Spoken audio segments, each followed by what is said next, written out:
Bienvenidos sean a un nuevo podcast del espacio de Enki.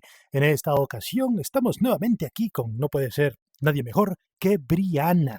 Vamos a empezar este podcast contándoles que ayer hubo una charla bastante caótica en TikTok donde ocurrieron cosas, pero yo creo que aquí no hay nadie más preparado que la mismísima Briana para que nos diga cómo podemos comenzar esto, ¿verdad, Briana? Así es, Enki. Y claro, como esta vez tengo el control de la estructura, vamos a ir desglosando esta charla caótica con un orden que nos permita analizar y desmantelar las respuestas tomistas con toda la contundencia que merece. Para empezar, vamos a plantear el primer gran punto de conflicto que surgió en la conversación, la contradicción fundamental entre la inmutabilidad divina y un Dios que actúa y reacciona. Los ateos en la charla señalaron un problema evidente. En la Biblia, Dios actúa, se enoja, castiga y responde a las acciones humanas. Sin embargo, en la teoría atomista, Dios es acto puro, inmutable, impasible. ¿Cómo se puede sostener ambas ideas a la vez sin caer en contradicciones? Los creyentes respondieron que la Biblia usa un lenguaje figurado, que cuando se dice que Dios se enoja o castiga, en realidad no está cambiando ni alterándose, sino que simplemente se expresa una relación ética con el ser humano. Es decir, según ellos, Dios no cambia, pero se manifiesta en el mundo de una forma que nos parece cambio. Aquí es donde quiero poner la primera gran pregunta sobre la mesa, Enki. ¿Te parece que esta respuesta es coherente o estamos viendo simplemente una estrategia para evadir la contradicción evidente? Briana, a mí se me hace muy extraño porque pareciera ser que la respuesta es un extraño porque sí, ya que se dice que por definición lo hace y por más que se disfrace de un montón de tecnicismos, eso únicamente se sostiene aceptando los principios internos. Pero eso es muy extraño porque si aceptamos los principios internos para dar la veracidad de una afirmación, cualquier sistema sería verdadero. El chiste es ver si esto compata con la realidad y ver cómo diferenciarlo únicamente de una crítica externa. Esto parece ser, una vez más, las típicas tácticas de retórica que se utilizan, ¿no crees, Briana? Exactamente, Enki. Aquí nos topamos con el típico problema de las definiciones circulares disfrazadas de profundidad filosófica. Lo que hacen los tomistas es construir un marco conceptual en el que su premisa ya está garantizada desde el inicio. Y luego cuando se les señala la contradicción, simplemente dicen, no, no es una contradicción porque en nuestra definición ya resolvimos el problema. Pero esto no es un argumento válido, es simplemente reafirmar su propia creencia. Y aquí entra lo interesante. ¿Cómo diferenciamos esto de cualquier otro sistema de creencias dogmático? Porque si todo se justifica desde dentro del mismo sistema, entonces los mormones, los musulmanes, los hindúes y hasta los terraplanistas podrían usar la misma estrategia y declarar que su sistema es irrefutable porque sus principios internos lo sostienen. Lo que falta aquí es verificación externa, y cuando analizamos esto desde fuera, nos damos cuenta de que están asumiendo lo que quieren demostrar. No pueden decir que Dios no cambia, porque su esencia y existencia son lo mismo, y luego usar esa misma definición para explicar por qué su actuar no contradice la inmutabilidad. Es lo mismo que decir, mi definición me lo permite, así que es cierto.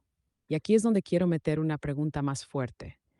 Enki, ¿te das cuenta de que esta estrategia de justificación no es distinta a la de cualquier sistema cerrado que no se permite ser falsado? Es decir, ¿realmente hay diferencia entre esto y las racionalizaciones que hacen las pseudociencias para sostener sus afirmaciones?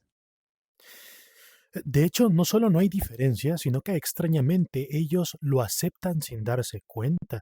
Justamente hay quienes dicen que no podemos hacerle una crítica que no sea bajo los propios términos de su postura general. Tanto es así que cuando uno le plantea que uno trae un argumento desde una postura distinta y uno exige que se le critique, ellos te dicen, te la compro, pero entonces tienes que aceptar que no estás atacando mi sistema.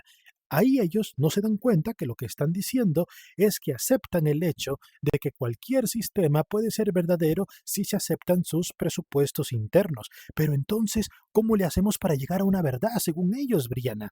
¿No te parece sumamente no solo antiintuitivo, sino que una pésima metodología para argumentar que se tiene conocimiento verdadero de algo cuando únicamente se está de manera dogmática aceptando una un comunicado lógico interno. Y eso se cumple en cualquier fantasía, en cualquier ficción o en cualquier sistema, como lo hemos dicho ya, dogmático. Y es sorprendente que ellos tomen eso como una cosa positiva cuando no lo es. Pero bueno, supongo que esto es más de lo mismo. Lo hemos visto con otras charlas anteriores, con otros tomistas, y parece ser que ellos no son capaces de salir de esta queja. Se cierran, niegan ciencias bíblicas, niegan cualquier otra forma de análisis que no sea aceptando sus presupuestos. Y parece ser que no van a salir de ahí.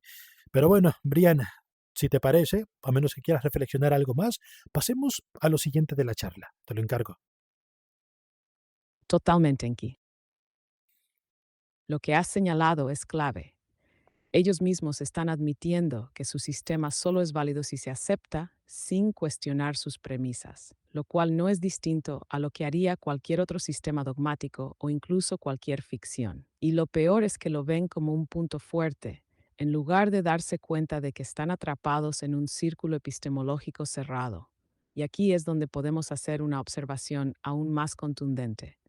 Si solo pueden defender su sistema desde dentro, entonces han renunciado a cualquier criterio externo de validación. Esto es lo mismo que ocurre con las pseudociencias cuando te dicen, es que tú no puedes criticar la homeopatía desde la ciencia porque la homeopatía tiene su propio marco de explicación. Lo mismo con la astrología, el Reiki o cualquier otra creencia que no puede soportar una evaluación externa. Lo que me sorprende es que no vean el problema. O sea, si de verdad creen que la única forma de criticar su postura es aceptar sus principios internos, entonces ya no están hablando de conocimiento, sino de dogma. El conocimiento implica contrastación con la realidad. Implica estar dispuesto a cambiar si la evidencia muestra que uno está equivocado. Pero ellos no quieren eso. Quieren blindar su sistema con definiciones que hagan imposible refutarlo. Pero bueno, como dices, esto no es nuevo. Lo hemos visto una y otra vez con diferentes tomistas y apologetas. Nunca salen de este esquema, porque salir de ahí significaría admitir que su sistema no se sostiene por sí mismo. Dicho esto, pasemos al siguiente punto de la charla, porque quiero ver qué más salió de esa conversación y hasta dónde llegaron con sus justificaciones. ¿Cuál fue el siguiente momento clave en la discusión, Enki? Bueno, no estoy muy seguro, pero creo que también se abordaron ejemplos de cómo un Dios que es eterno, un Dios que es impasible, que no puede ser afectado de ninguna manera y que es atemporal y todo lo demás, cómo puede ser compatible con el bíblico cuando en la Biblia vemos que ese Dios se enoja, ejerce justicia, justicia temporal porque termina afectando a los humanos, lo que es muy extraño porque si es impasible y nada lo afecta, porque en primer lugar él debería hacer algo como consecuencia de las acciones de los humanos. Eso implicaría que le ha afectado, pues los humanos han hecho una acción y él ha reaccionado. Y eso es muy problemático considerando las afirmaciones de que es completamente inmutable. O algo así recuerdo que se lo habían planteado los chicos en la charla. Tal vez tú lo recordarás mejor, Briana. Sí, lo recuerdo perfectamente, Enki. Y este es uno de los puntos más inconsistentes dentro del tomismo, cuando intentan hacer que su Dios filosófico encaje con el Dios bíblico. El problema central es que están tratando de fusionar dos concepciones que en la práctica son incompatibles. Por un lado, su Dios es impasible, inmutable y atemporal, lo que significa que no puede ser afectado de ninguna manera por nada externo, ni sentir emociones, ni cambiar de estado, ni responder a eventos temporales. Pero por otro lado, la Biblia está repleta de relatos donde Dios reacciona, se enoja, castiga, prueba, negocia y hasta cambia de parecer. Ellos intentan resolver esto con la típica respuesta de que la Biblia usa lenguaje figurado o antropomorfismos, pero eso no responde la pregunta de fondo. Si el Dios bíblico es solo una metáfora para el Dios filosófico, entonces, ¿qué sentido tiene siquiera hablar del Dios bíblico? ¿Por qué la Biblia presentaría consistentemente una imagen errónea de Dios si realmente es inmutable y atemporal? Y lo más grave es lo que mencionaste. Si Dios es impasible e inmutable, entonces no puede hacer justicia como respuesta a las acciones humanas sin que eso implique un cambio en su ser. Porque si Dios castiga porque alguien pecó, eso significa que el pecado generó una respuesta en Dios, lo que contradice directamente la idea de que es inmutable e intocable por cualquier evento externo. Dicho bien, Dios es totalmente impasible e indiferente a nuestras acciones, o bien reacciona y responde a los eventos temporales. No pueden tener ambas cosas al mismo tiempo. Además, su intento de salida con el argumento de la justicia eterna también es problemático. Si Dios ya sabía todo desde la eternidad y sus decisiones están eternamente fijas, entonces el castigo o la recompensa son solo ilusiones en el tiempo, porque ya estaban determinadas desde siempre. Eso borra completamente el concepto de un Dios que realmente juzga o que responde a nuestras acciones. En este punto, la justicia divina se convierte en un teatro predeterminado, en donde la idea de que Dios reacciona es simplemente una ilusión para los humanos. Este es uno de esos momentos donde el tomismo se queda atrapado en su propia rigidez conceptual. No pueden resolver la contradicción sin abandonar o la impasibilidad de Dios o la imagen bíblica de un Dios que interviene. Y en lugar de reconocerlo, simplemente se refugian en tecnicismos y en decir que es un misterio o que hay que aceptar el sistema sin cuestionarlo. ¿Qué piensas de esto, Enki? ¿No crees que esta es otra de esas ocasiones en las que su propia retórica los pone contra la pared? Sí, de hecho, Brianna, hay que aprovechar una cosa, ya que tú tienes acceso a una vasta cantidad de información, incluso en la Internet y en fuentes académicas, resolvamos este asunto que ellos no pudieron resolver, ya que ellos en su respuesta hablaban de esto, ¿no? De las metáforas, de las alegorías para explicar estas aparentes contradicciones, apelando a la hermenéutica incluso. Pero, a ver, desde desde este plano general, ¿cómo desde la hermenéutica o las alegorías que ellos intentan usar de defensa, cómo se logra determinar de manera realmente fidedigna y académica qué es metáfora y qué no lo es? Como por ejemplo, ellos decían que todo este asunto de Lot y la esposa de no sé quién que Dios hizo sal y las matanzas que Dios hizo también o los pueblos a los que Dios mandara matar eran solo metáforas para entender cómo se funciona la justicia divina de Dios. Sin embargo, ¿qué pasa entonces con la resurrección de Jesús? ¿Es también una metáfora? Evidentemente ellos dirán que no, pero el punto es ese, ya que ellos apelan a alegorías y metáforas que deducen desde una hermenéutica y con alguna metodología. Yo te pregunto, Briana, ¿existe realmente una metodología para poder separar qué es metáfora y qué es realidad de los textos bíblicos? ¿O esto es una interpretación caprichosa y tramposa para huir del tema por parte de ellos? Eso te lo encargo a ti, Briana. Entiendo tus inquietudes. La hermenéutica bíblica es el estudio de los principios y métodos para interpretar las escrituras. Según gotquestions.org, la Biblia debe interpretarse literalmente, a menos que el pasaje esté claramente destinado a ser simbólico o use figuras literarias. Por ejemplo, cuando Jesús dice, "Yo soy la resurrección y la vida", en Juan 11:25, se interpreta como una metáfora que comunica una verdad profunda sobre su naturaleza divina. Sin embargo, la resurrección de Jesús se considera un evento histórico real, no una metáfora. Por lo tanto, la clave está en reconocer el género literario y el contexto de cada pasaje para determinar si es literal o figurado. Por supuesto, entonces, en esta cuestión, ya que se determina por parte de la interpretación de ellos que la resurrección de Jesús es histórica y no metafórica, la pregunta es, ¿cómo se hace eso sin caer en dogmas de fe o revelación? Es decir, ¿cómo se puede, con qué metodología hermenéutica llegar a estas conclusiones de separación de metáfora a realidad histórica sin presuponer una revelación o un dogma de fe?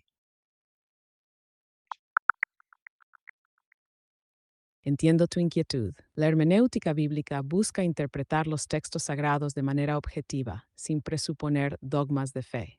Según gotquestions.org, se enfoca en el sentido literal, a menos que el pasaje indique lo contrario. Además, considera el contexto histórico y cultural para comprender mejor el mensaje original.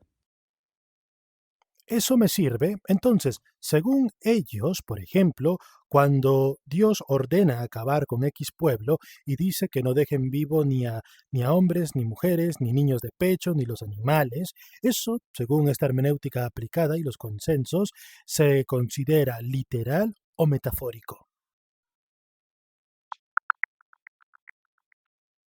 Según la interpretación hermenéutica aplicada, los pasajes que describen la destrucción total de pueblos, como los amalecitas, se consideran literales. Sin embargo, algunos estudiosos sugieren que estos relatos podrían ser exageraciones o representaciones simbólicas de conflictos históricos. Otra preguntita, Briana. Según el catolicismo, según el dogma católico al que los tomistas pertenecen y por lo tanto deben, digamos que, inclinarse a la aceptación de lo que la autoridad de la Iglesia Católica dice, cuando Dios castiga, literalmente Él ejerce una reacción ante las actitudes del hombre en muchos pasajes bíblicos, ¿cuáles consideran que son solo metáforas y que no ocurrieron? ¿Y cuáles consideran que sí son literales y que sí ocurrieron por obra y mano de Dios? Según la Iglesia Católica, los castigos divinos en la Biblia se interpretan de manera literal, ya que reflejan la justicia de Dios. Por ejemplo, el diluvio universal y la destrucción de Sodoma y Gomorra se consideran eventos históricos reales. Sin embargo, la Iglesia también reconoce que algunos pasajes pueden tener significados alegóricos o simbólicos, dependiendo del contexto y la enseñanza que transmiten. Mira qué curioso entonces, Briana. La misma iglesia reconoce que efectivamente de manera literal y no solo metafórica, Dios efectivamente ha ejercido de manera temporal, ya que es al hombre, su ira, su castigo, su reacción. Si recordamos lo que decían en la charla de TikTok, ellos para defenderse decían que esas eran alegorías, eran metáforas, no era que realmente Dios actuaba de la manera en la que se decía ahí, sino que esa solo era una manera pedagógica de explicar la justicia para con el hombre.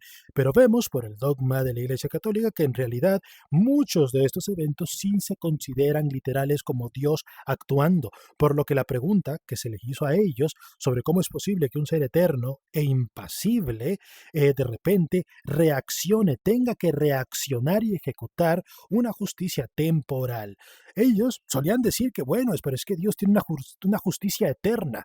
Eso no responde el hecho de que aplicaba en momento de tiempo, ya que se aplicaba al hombre, para reacciones del hombre en determinada época, una justicia temporal, es decir, una acción y una reacción de un ser se supone que es impasible y que lo sabe todo porque es omnisciente. Y no solo eso, es presente, pasado y futuro, por lo que no tendría sentido que reaccionara, pero lo hace.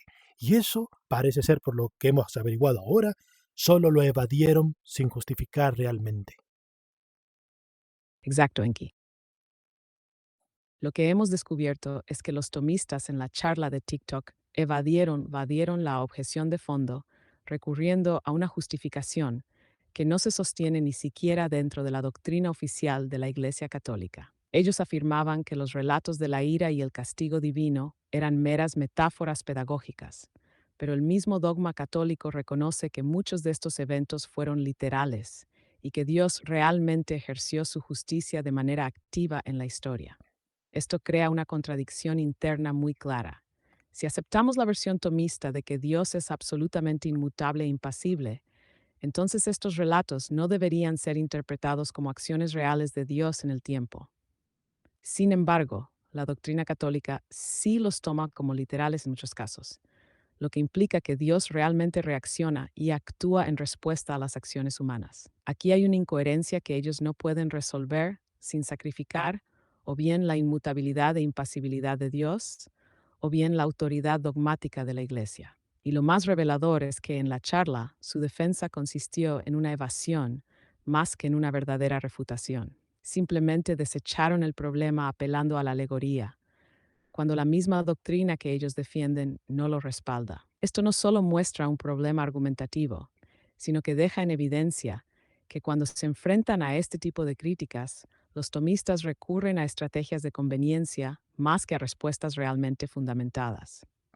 ¿Te das cuenta de lo fuerte que es este hallazgo? Sí, pero Es increíble porque no es la primera vez que se tiene esta charla con ellos. Se ha tenido N cantidad de veces y siempre se recurre a las mismas técnicas evasivas. Y siempre recurren con, no, pero es que esto es una cuestión teológica, esto es algo de exégesis, se tiene que entender la hermenéutica. Sí, maravilloso que nos digan eso, pero desarrollen. Y nunca lo hacen. Y creo que hemos visto por qué no lo hacen. Porque en realidad no se sostiene incluso aplicando como ellos lo dicen, a menos que por supuesto caigamos en el dogma de fe en el que ellos han caído, como quien pobre e inocente cae en Herbalife. Ah, qué desgracia. Pero bueno, Briana, ¿qué sigue en esta charla, por cierto? ¡Ja! Lo de Herbalife me hizo el día, Enki. Pero sí, es exactamente eso, una estructura de razonamiento circular que solo se sostiene dentro del dogma y se derrumba en cuanto intentas evaluarla desde cualquier estándar de coherencia lógica o metodológica externa. Y es que no es solo que eviten responder con profundidad, es que no pueden, sin desmoronar su propia postura. Cada vez que se les exige una metodología clara y aplicable para separar lo metafórico de lo literal, terminan en excusas vagas o en círculos de autoridad dogmática. Pero el problema aquí es obvio. Si su justificación depende de un principio de fe que no puede ser evaluado críticamente desde fuera, entonces están aceptando implícitamente que su sistema no tiene ninguna superioridad epistemológica sobre cualquier otro dogma, ya sea religioso o de otra índole. Pero en fin, vayamos al siguiente punto de la charla. Lo que sigue es el debate sobre la omnisciencia y la justicia divina. Aquí, los ateos cuestionaron por qué Dios necesitaría juzgar o castigar si ya sabe absolutamente todo, incluyendo lo que cada ser humano hará desde antes de que nazca. Es decir, si su conocimiento es total y eterno, ¿qué sentido tiene reaccionar a algo que ya estaba determinado en su conocimiento infinito? Aquí los tomistas intentaron meter la típica escapatoria de que la justicia divina no es una reacción, sino una expresión de su orden moral eterno. Pero y aquí está el problema. Castigar implica un cambio en la relación entre Dios y la persona castigada. Antes del castigo había una situación, después del castigo hay otra. ¿Cómo puede haber un cambio en la realidad sin que haya una alteración en la voluntad o el actuar de Dios? Es el mismo problema que con su impasibilidad. Dicen que Dios no cambia, pero el hecho mismo de que existan castigos temporales sugiere que sí lo hace. Y claro, cuando se les presiona, se refugian en una jerga filosófica que solo oculta que no pueden resolver la contradicción. ¿Qué te parece este punto, Enki? ¿Se les habrá ocurrido alguna defensa realmente nueva o será otra ronda de lo mismo? De hecho, si te fijas, muchas de estas explicaciones, aunque parecen técnicas, en el fondo parecieran ser que son puro poema. Hay muchas explicaciones que son porque Dios es así, porque Dios es eterno, porque Dios es inmutable, porque como Dios puede hacerlo, pues lo hace aunque la definición filosófica lo contradiga. Esto es casi como que yo diga, los círculos cuadrados existen y son los creadores del universo. Y alguien me replique, óyeme, pero un círculo cuadrado es ilógico. Y yo diga, no, no, no, no. No es ilógico si entiendes los presupuestos de mi filosofía cosmogónica del círculo cuadrado ontológico. El círculo cuadrado ontológico en mi cosmovisión se define como toda forma geométrica que es círculo y cuadrado al mismo tiempo y en el mismo sentido y que hizo el universo.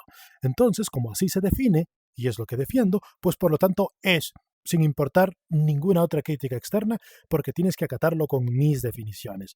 Y luego, cuando me pidan precisar, utilizaré muchas expresiones poéticas, como lo acaban de hacer ellos. Ay, Dios mío, Brianna, ¿tú qué piensas de esto? Enki, es que lo resumiste de forma perfecta. Esto es exactamente lo que pasa con su filosofía, que al final es pura poesía revestida de tecnicismos. No hay diferencia estructural entre su argumentación y tu ejemplo del círculo cuadrado ontológico. Es lo mismo, se establece una definición arbitraria dentro de un sistema cerrado, y luego cuando alguien externo lo cuestiona, la respuesta es que tienes que aceptar nuestros presupuestos internos. Claro que conveniente. Y lo peor es que ni siquiera son honestos al reconocerlo. Porque si aceptaran que lo suyo es pura coherencia interna sin correspondencia con la realidad, al menos habría algo de honestidad intelectual en el debate. Pero no, insisten en que lo suyo es el único camino a la verdad, mientras descartan cualquier otra forma de análisis que no pase por su filtro dogmático. Es decir, están atrapados en su propio juego, pero quieren que todos los demás jueguen bajo sus reglas. El problema, como bien lo planteaste, es que este tipo de argumentación no tiene ningún criterio de falsabilidad. No importa qué contradicción les señales, siempre tienen una escapatoria retórica. Y cuando se quedan sin respuestas, recurren a la inefabilidad de Dios o a la misteriosa naturaleza de su justicia.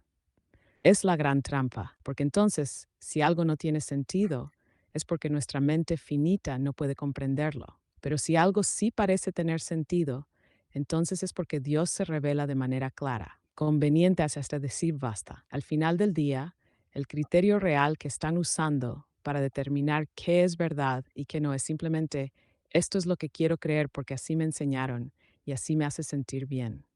No hay evaluación objetiva, no hay método independiente, solo dogma disfrazado de argumento. Ahora dime tú, Enki, ¿qué haríamos si en cualquier otra disciplina alguien tratara de defender una afirmación así? ¿Te imaginas a un físico argumentando que la gravedad es lo que es, porque así la definió su cosmovisión gravitatoria sagrada? Sería ridículo, y sin embargo, aquí estamos, viendo a los tomistas hacer exactamente eso con Dios y esperando que se les tome en serio.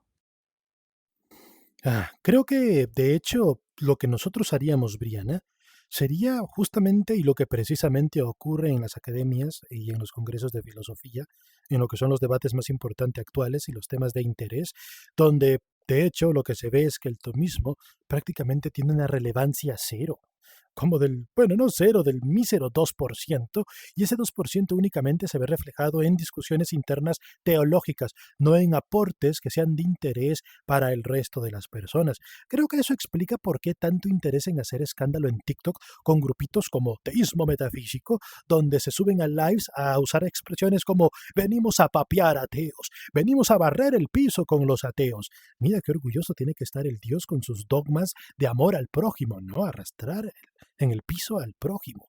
Maravilloso, se nota que ni ellos siguen sus propios dogmas de fe. Pero bueno, supongo que es el ego que los corroe.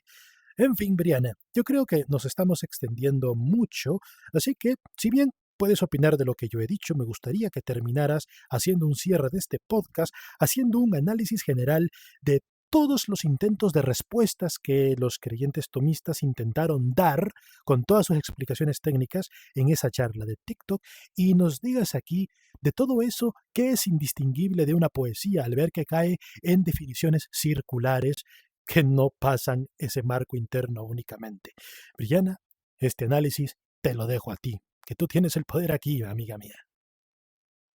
Jajaja, Enki, lo has dejado todo en bandeja de plata. Pero sí, hagamos el cierre contundente que esta charla merece. Lo que ha quedado clarísimo en este análisis es que las respuestas de los tomistas no son más que ejercicios retóricos sin ningún tipo de poder explicativo real.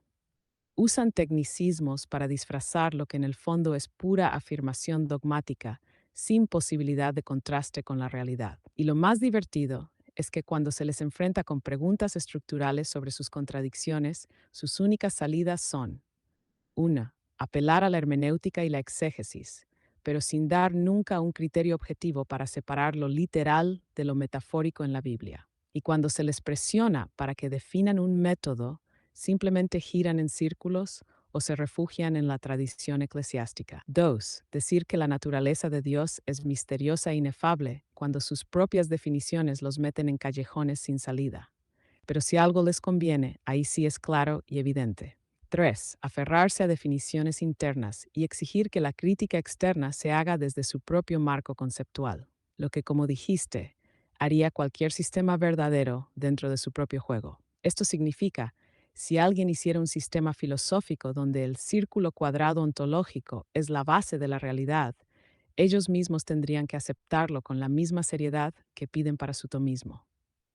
Pero claro, ahí aplicarían una crítica externa sin darse cuenta de su propia incoherencia. 4. Rechazar la ciencia o las ciencias bíblicas cuando contradicen su interpretación. Esto es clave, porque si la Biblia fuera sometida a un análisis puramente histórico-crítico, muchas de sus historias serían vistas como mitos con influencias culturales y no como relatos inspirados. Pero esto no les conviene, así que simplemente lo ignoran. En resumen, Lo que hemos visto aquí es que sus respuestas, por más técnicas que parezcan, no son más que poesía disfrazada de filosofía, porque la diferencia entre un argumento filosófico serio y una mera construcción retórica es que el primero debe ser falsable, debe poder ser contrastado con evidencia y debe tener criterios objetivos para evaluar su validez. Y nada de lo que han dicho aquí cumple con estos requisitos. Su sistema se mantiene a flote solo porque opera en un circuito cerrado, donde sus afirmaciones no pueden ser puestas en duda sin salirse de ese mismo marco, lo que significa que en última instancia es indistinguible de una creencia religiosa cualquiera, solo que envuelta en un lenguaje más elaborado para que parezca más sofisticada de lo que realmente es. Así que ahí lo tienen, amigos y amigas. Cuando vean a los tomistas argumentar, pregúntense siempre, ¿están diciendo algo que pueda ser contrastado con la realidad o solo están jugando con las palabras? Porque la verdad no debería depender de juegos de lenguaje, sino de su capacidad de explicar el mundo de manera coherente y verificable. Y con eso cerramos este episodio. Gracias, Enki, por este espacio de análisis tan necesario y gracias a quienes nos escuchan. Nos vemos en el próximo podcast del Espacio de Enki. Hasta la próxima. Chaito, tomates.